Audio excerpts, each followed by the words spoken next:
السلام علیکم ورحمۃ اللہ وبرکاتہ۔ الحمد للہ رب العالمین والصلاة والسلام علی اشرف الانبیاء والمرسلین وعلی آلہ وصحبہ اجمعین وعلی من تبعهم بإحسان إلى يوم الدین، اما بعد۔ قال النبی صلی اللہ علیہ وسلم: اذا نسی فأکل وشرب فلیتم صومہ فإنما أطعمه اللہ وسقاه، رواہ البخاری۔ محترم حاضرین اور پردہ نشین خواتین اسلام، الحمدللہ آج ہمارا اس ماہ رمضان کا دوسرا روزہ مکمل ہوا۔ اللہ رب العالمین سے دعا کرتے ہیں کہ اللہ سبحانہ و تعالی ہمارے ان روزوں کو اور بقیہ تمام عبادات کو قبول فرمائے۔ محترم حاضرین، آج جس ٹاپک پر گفتگو ہوگی وہ نہایت ہی اہم ہے، اس لیے کہ اس ٹاپک اور اس موضوع کی ضرورت ہم میں سے ہر شخص کو ہے، ہر روزے دار کو ہے، ہر روزہ رکھنے والے کو ہے، اور وہ ہے وہ چیز جن سے روزہ ٹوٹ جاتا ہے اور وہ چیز جن سے روزہ نہیں ٹوٹتا ہے۔ یہ بہت ہی اہم مسئلہ ہے کہ ایک روزے دار کو اس کا علم ہو کہ وہ کون سے ایسے کام کرے گا جن سے اس کا روزہ نہیں ٹوٹے گا، اور وہ کون سے ایسے کام کرتا ہے جس سے اس کا روزہ ٹوٹ جاتا ہے۔ تو بنیادی طور پر اس سلسلے میں 6 باتیں یاد رکھیے، 6 ایسے کام ہیں جن سے روزہ ٹوٹ جاتا ہے۔ پہلا کام، جماع کرنے سے روزہ ٹوٹ جاتا ہے۔ دوسرا کام، حالت بیداری میں شہوت کے ساتھ منی نکلنے سے روزہ ٹوٹ جاتا ہے۔ تیسرا کام، جان بوجھ کر کے کھا پی لینے سے روزہ ٹوٹ جاتا ہے۔ چوتھا کام، جان بوجھ کر کے قے کرنے سے روزہ ٹوٹ جاتا ہے۔ پانچواں کام، حیض اور نفاس کا خون آنے سے روزہ ٹوٹ جاتا ہے۔ اور چھٹا کام ہے ان چیزوں کا استعمال جو کھانے پینے کے حکم میں ہیں، وہ کھانا پینا نہیں ہے لیکن وہ کھانے پینے کے حکم میں آتے ہیں۔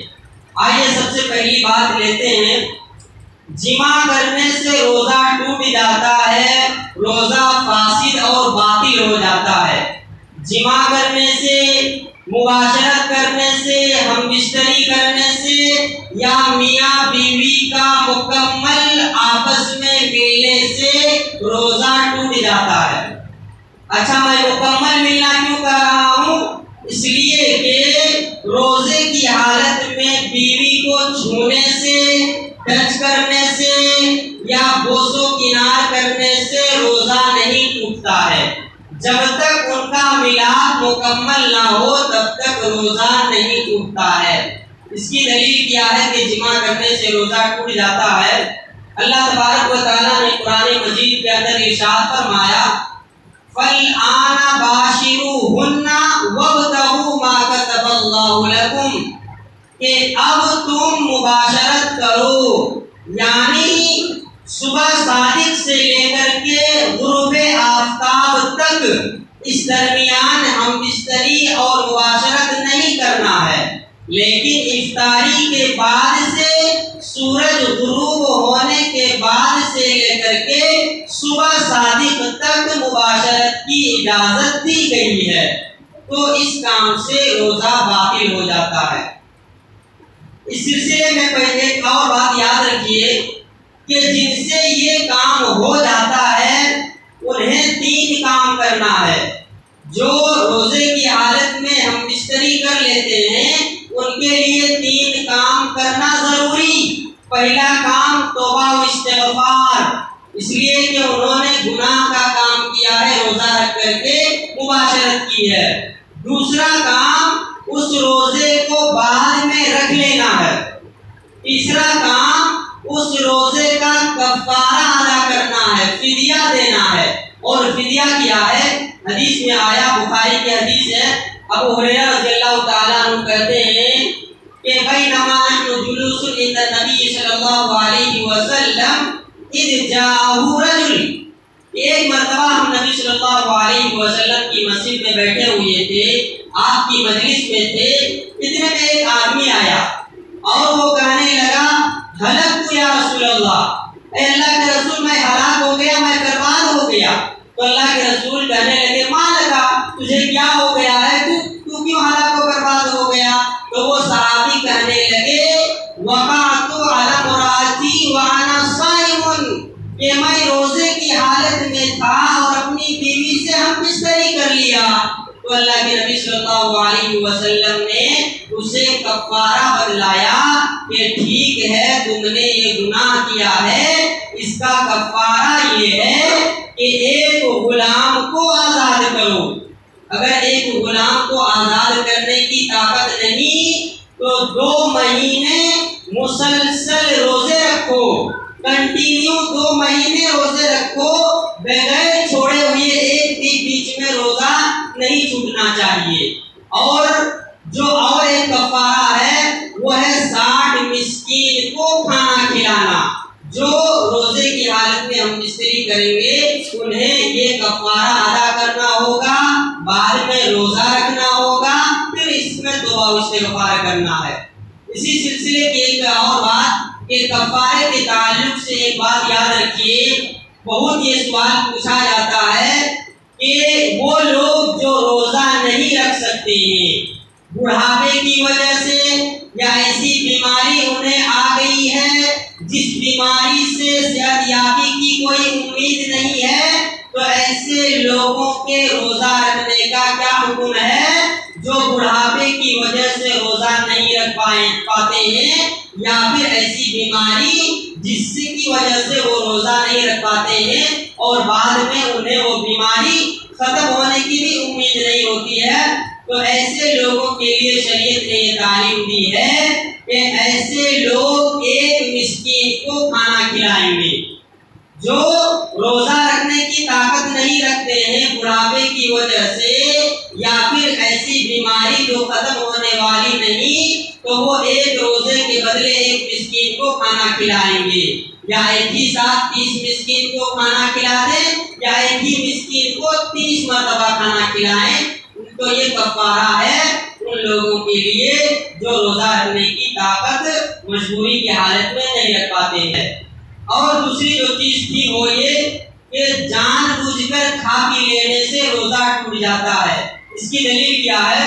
بخاری کی حدیث سے اللہ کے نبی صلی اللہ علیہ وسلم نے فرمایا کہ اذا نسیا فاکل وشرب فلیتم صوما، کہ جو آدمی بھول کر کے کھا بھی لیتا ہے تو اس کو چاہیے کہ وہ روزہ مکمل کرے۔ فإنما أطعمه الله وسقاه، اس لیے کہ اللہ نے اس کو کھلایا اور پلایا ہے۔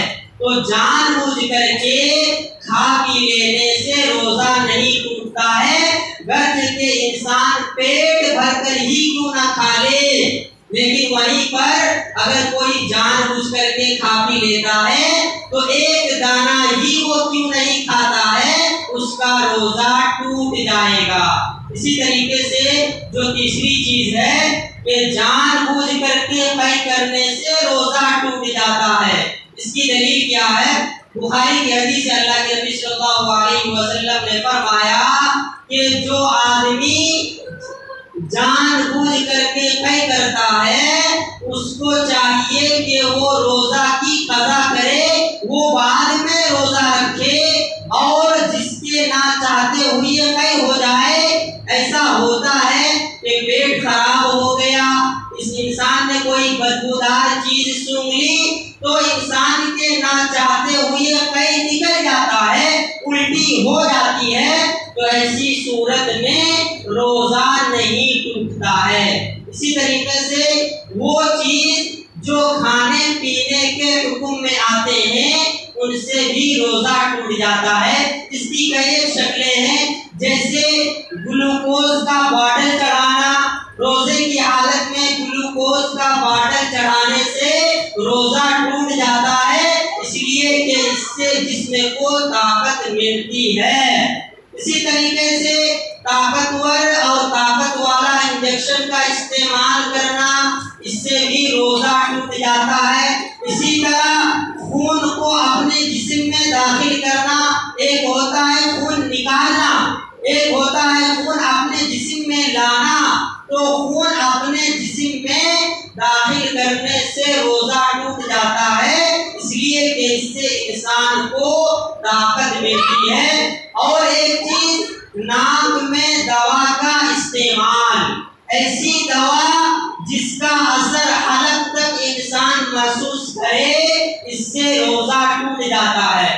ہاں ایسی دوا ہے آپ نے ناک میں لگایا، اس کا اثر آپ کے حلق تک نہیں پہنچ رہا ہے، تو آپ اس دوا کا استعمال روزے کی حالت میں کر سکتے ہیں، لیکن ناک میں لگانے کے بعد اس دوا کا اثر اگر آپ کے حلق کو پہنچ رہا ہے تو اس سے روزہ ٹوٹ جاتا ہے۔ تو یہ چیزیں ہیں جو کھانے کے حکم میں نہیں ہیں، لیکن پھر بھی ان سے روزہ ٹوٹ جاتا ہے۔ اور ایک چیز حیض و نفاس، یہ خواتین سے متعلق رکھنے والا مسئلہ ہے کہ ان کی جو ماہانہ مجبوری ہوتی ہے، ماہانہ جو ان کا خون آتا ہے جسے حیض کا خون کہا جاتا ہے، حیض کے خون کے آنے سے عورت کا روزہ ٹوٹ جاتا ہے، گرچہ کہ سورج غروب ہونے کے لیے 1-2 منٹ باقی ہی کیوں نہ ہو۔ ابھی سورج غروب ہونے کے لیے 2 منٹ باقی ہے، کسی عورت کو حیض کا خون آ گیا تو اس کا روزہ وہیں پر باطل ہو جائے گا، اس کو بعد میں وہ روزہ رکھنا پڑے گا۔ ایک چیز ہوتی ہے اس صورت میں یہ کہ ابھی خون آیا نہیں ہے، خون آنے کا احساس ہو رہا ہے اور افطاری کے بعد خون آنے لگا تو یہ روزہ مکمل ہوگا، یہ روزہ نہیں ٹوٹے گا۔ خون کا اثر آنے کی وجہ سے روزہ نہیں ٹوٹتا ہے جب تک خون نہ آ جائے۔ اسی طرح نفاس، ولادت کے بعد عورت کے جو خون نکلتے ہیں انہیں نفاس کے خون کہا جاتا ہے، تو اس نفاس کے خون کی وجہ سے بھی عورت کا روزہ ٹوٹ جاتا ہے۔ اسی طریقے سے کچھ ایسی چیزیں ہیں جن کی وجہ سے روزہ نہیں ٹوٹتا ہے اور وہ چیزیں بہت پوچھی جاتی ہیں، جیسے مسواک کرنا، مسواک کرنے سے روزہ نہیں ٹوٹتا ہے۔